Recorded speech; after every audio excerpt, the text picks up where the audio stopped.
Welcome to the Rusted Garden. I'm at my community plot. Today is the 17th of June. These are all the cool weather crops that are getting pulled out of here, and I've kind of neglected this garden because I've just been busy with other things. But what's growing extremely well are the peppers and the tomatoes, so I'm really excited about that. I'm going to show you how I'm putting in squash and beans today. I don't know, maybe 6 different varieties of squash. And basically, you want a lot of organic matter. I'm going to be using this soil conditioner. It's organic compost, and it's sourced locally from my county, from Howard County. So I know that this is pretty good stuff. It's not 100% composted down, but it's not going to harm the plants. One thing I want to show you is a lot of people say just let nature take care of itself. Well, this garden, like I said, has been neglected. This is my kale. Way too many holes in there. You can't enjoy that. The green cabbage looper came in and just devastated all of my kale crops. I'm going to cut this down. It will regrow, but you do need to use different forms of pest control. Like I use neem oil, but neem oil has not been sprayed on here in weeks, and look what happens. So, you know, it sounds great that you can just set up a nice ecosystem and let nature take care of the plants by having good insects kill bad insects, but that really doesn't happen in most areas. So we're going to take care of the kale.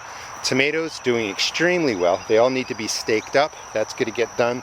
And everywhere that you see these bags of soil conditioner or really organic compost, and it's mostly shredded leaves and such, that's where my squash is going to go down. Here's what the garden looks like. So I'm going to clean this up, and I'll just talk about what I do today. So here's my black cherry tomato. It's a cherry type, so it's going to grow for the whole season. It's indeterminate. It means it'll just grow and grow and grow. And because it's growing like that, you do have to manage it. But this is probably the best example to really show you how to prune a tomato, because there's no set way. You don't have to prune if you don't get diseases or pests in your area. You could just let this plant sprawl all over the place and it will just grow. And you can see all the vines all over the place, the flowers. I want to show you something interesting, because this was sprawled. Those bumps right down there, those were going to be new roots coming out. Those are root nodes. So whenever a vine of a tomato falls to the ground, gets wet from a rain, it starts producing new roots. So I've lifted this up in a completely chaotic manner. You can see right down at the bottom, there's 1, 2, 3, 4, 5 production stems coming out of there. And all I'm doing is just randomly tying them up to these poles. Now, why is this important? People worry so much that you have to prune a certain way, that you have to do 1 stem, 2 stems. Don't worry about it. Pruning is more of an art. So all you want to do is decide how many of the production vines you want to keep and just tie them up to a post. So after I've gone through and tied up, say 1, 2, 3, 4, 5, 6 stems to these posts, that's plenty of production. Each stem will grow its own clusters of flowers. I have tomatoes coming in there. I'm going to go and remove what's left, and we're going to take this one off. Just drop it over here. There's another one over there that we want to cut. I almost damaged that plant by pulling on it. It was too big. Just cut it off. Pull that out. Whoa. And you're starting the process of really taking care of this tomato. Again, chaotic looking. Just get started, raise the vines up that you want to keep, and then I'm going to also thin out the bottom here, and I'm going to show you that. Alright, this plant has been pruned out, it's been staked, and again, it doesn't have to be perfect. There is no exact way. This plant was left alone for a couple of weeks, and where I would normally prune out some of the suckers down there that turned into full production stems, they grew. So all I did was drop in maybe 6 bamboo posts just like that, picked up the vines that I wanted to keep that were all sprawled down there, and then gently tied them to the post. Make sure you leave a nice gap in between there so that you don't strangle the vine. The biggest tip really is to make sure you prune out the leaves from the bottom. You want about 12 inches out. That lets air go through there. It will dry your plant leaves. Also, a lot of diseases come from the soil. They bounce up or get up to the leaves that would be like right about there, and then they work their way up the plant. So if you remove the leaves from the bottom, sometimes you can create a nice barrier between soil-borne diseases and your plant. I will also put down wood mulch on top of this, and that will be another form of barrier. But this is the plant pruned up and taken care of that was growing wild for a good 3 weeks. and it's going to do really, really well. Tons of flowers. Each sucker, each plant that grows out of a joint, like, let's see if I can find an example here, like right here, this comes out of a joint where a leaf is, and then this would be the sucker that you normally would remove. It will start to grow, and it's going to grow and start its own flowers up there. So every sucker becomes a production stem, and eventually it will look just like that. But you don't have to struggle with thinking you're harming your plant, that you have to stake your plants perfectly, you have to prune perfectly. Just do something like this. Remove some of the bottom leaves, take care of the stems that you want to keep, and then you'll just keep working the growth of that plant up the bamboo poles, and when you need a bigger one, just drop in a bigger one. So let me just show you how I set up a planting hole for cucumber and zucchini. It's pretty much the same process. I'm just going to go through this real quick. Start here, we're going to dig a hole, we're going to put in some organic fertilizer, we're going to put in a product called leaf grow, which is really just leaves. That also could be your compost.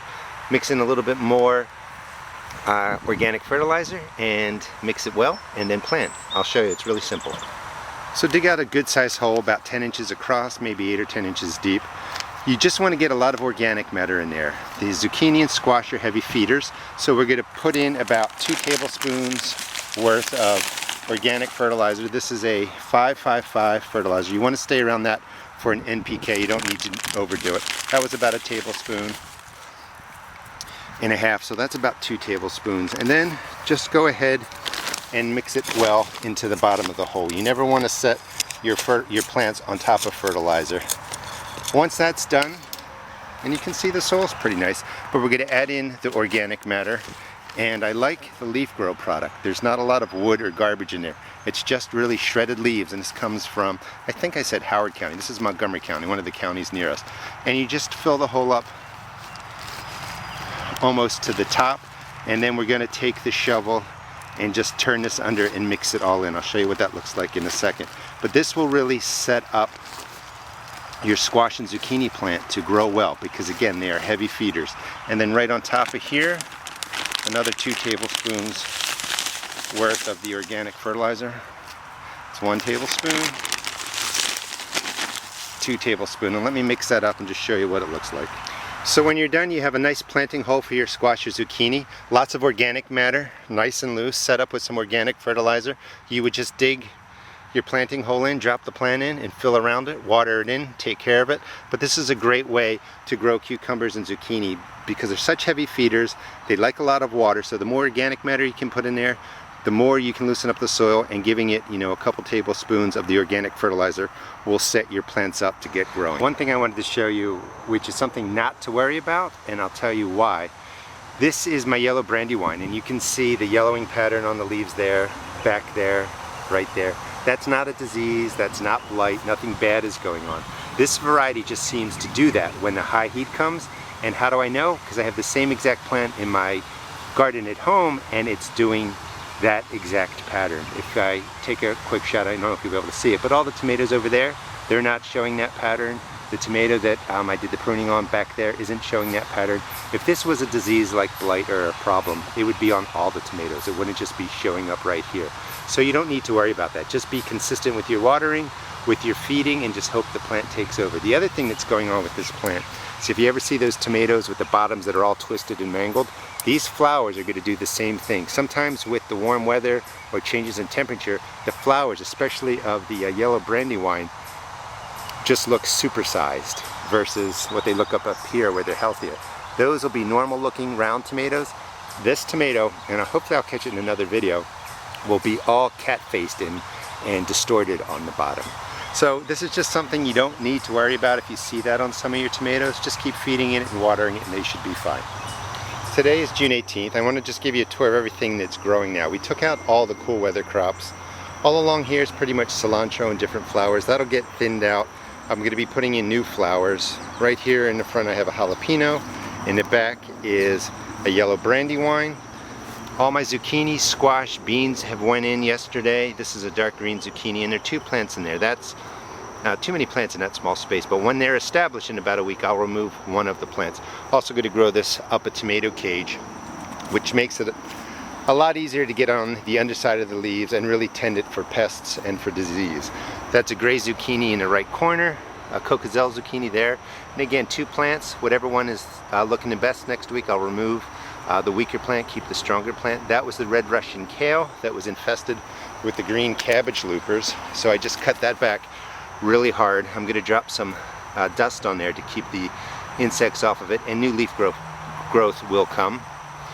Tokyo bunching onions, peppers, that's an orange cayenne on the left. That is my ghost pepper on the right, or my, not ghost pepper, facing heaven pepper. And then tomato plant that I spent a lot of time on, just dropping in stakes, staking the tomatoes to that, and then pruning out the bottom. You just really want to have good airflow. And again, don't stress about staking your tomatoes perfectly or pruning perfectly. It can look like that, and a day later, the plant looks really, really well. Going to be using dust on different plants. You can use something organic like Captain Jack's Dead Bug Spray. That's I don't know if you can read the ingredients, but it's spinosad, and that's 7 dust, chemical dust. Both work well. Use what works for you. National Pickling Cucumber on the left. Mark Moore 76 on the right there. This is a round zucchini. Prolific straight neck squash, and that's the yellow squash that has the curved neck. A couple of cantaloupe down there. Different hybrids I'm trying. That's a Fortune, and this is a Barbados right there. And I'm going to actually trellis them up. These CD racks that I bought at a thrift store, they were pretty inexpensive. Coming back this way, I have peppers growing in my neem oil containers. To the left, right in the middle there, is red fire okra, asparagus. These are all my different hot peppers. This is a midnight snack indigo tomato, bush scallop, the white scalloped squash back there. And one thing that I think is interesting is that the peppers that have been somewhat neglected in these neem oil containers just dropped in, given fish emulsion maybe one time. Look how dark the leaves are, really green. No holes in them from snails or slugs, and they look really, really healthy. Now come over here to contrast them with the sweet peppers that I've been growing. These have been getting more chemical fertilizers, and just because I change things up and do different things just to see what happens. So look at all the holes in here, from the snails and slugs getting to the tender leaves and just eating holes in the leaves. And you can see that in here, all in there, up through here. And one of the things with the chemical fertilizers is they really supply too much nitrogen, so you get really tender green leaf growth, and the insects go right for it. Somehow they can tell when the leaves are, you know, extra tender, and they go right for them because they are just a little bit weaker. They look good to us. That kind of fools us that we have all these green leafy plants, but the leaves are kind of thin and really make good food for insects. And this is my sweet pepper garden right here. So these are going to get fish emulsion, so I won't be giving them any more of the chemical type fertilizers. Right in there I have some more cucumbers. This is a lemon cucumber. Different kind of runner beans back there. We have pole beans, purple potted. I'll be dropping in different stakes in there over the week. Rattlesnake pole bean, that's a Barletto, and I can't remember if that's a pole bean or a bush bean. More beans right in there. These are different bush types. And then I have my 4 tomatoes in there. This is a blush cherry, that, well, not a cherry, but more of a kind of a grape tomato. Back in there is my large red cherry. Have an Aussie, which will get 1 to 2 pound tomatoes right here. And then this one is my Bradley, which is a nice solid baseball size tomato plant. So I kind of mix it up in there. So this is where I'm going to leave the garden for June 18th. All the warm weather crops are in: cucumber, zucchini, beans. Things have been pruned, staked, fed with fish emulsion. Hope you enjoyed the video. Please check out my seed shop at www.therustedgarden.com. Thanks for watching.